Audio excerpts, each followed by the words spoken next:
All right, so on to chapter 5. Practice makes perfect. So this is where we see Anakin properly training Ahsoka Tano by beating the crap out of her Like a for jerk, 5 days yeah. straight. We do get a little bit of a cameo appearance from what's his Captain nuts Rex? again? What's his nuts? No, I wasn't gonna say no. The Jedi. Jeez, dude. From Anakin? no. Okay, Obi-Wan?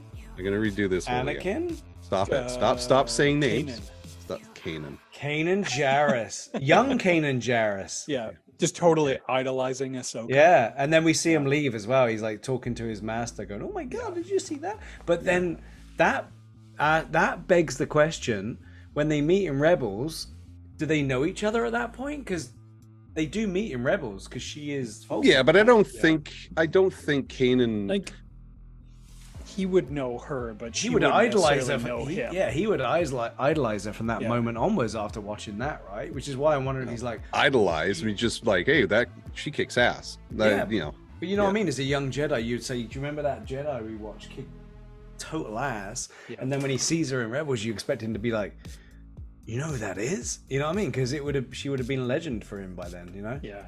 I don't know. Maybe I don't know about maybe legend, but still, yeah, I feel like that would leave an impression on a young. Yeah, definitely. Padawan. Definitely. Yeah. But this was a good one. I think it was cool to see the clones in here. I think the way it ended was probably the most brilliant part of this whole episode. Yeah, And that's what makes it. That's my cool toss up. build-up. My toss up now is between this one and the one we just talked about, because what an ending! You know, if you're a fan of the Clone Wars, you instantly clock into it when you see a headdress and you see the difference in mood and the sparks coming from the craft. You're like, oh shit, and you already know what they're going to do at the end. You know you're going to, and it all makes sense before those doors even open. And when they open, you get that tickle at the back, and you're like, oh no, don't take me back here tonight. I wasn't expecting this. We get so many things out of this episode that kind of just go unspoken. Yeah. So like we get Anakin pushing her way harder than any other Jedi. Yeah. Like she's extraordinarily gifted in her own right. And he's pushing her way harder than anybody else. And it's because of that need of his not to have to let her go. Yeah. Yeah. And we also see why she uses 2 sabers. Yeah.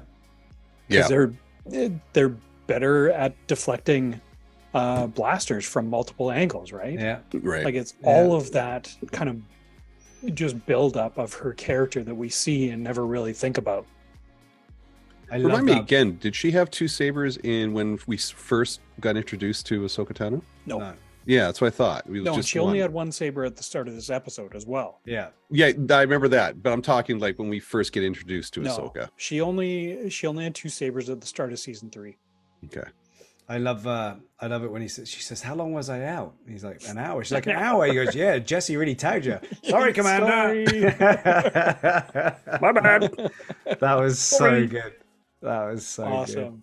Good. Yeah, it was a good episode. It was an okay episode until the end, and I'm happy for the payoff. Like, how cool was it to see too during the progression near the end where she's still doing that drill even when Anakin isn't there? She goes off with Rex and the boys and says, I can do better.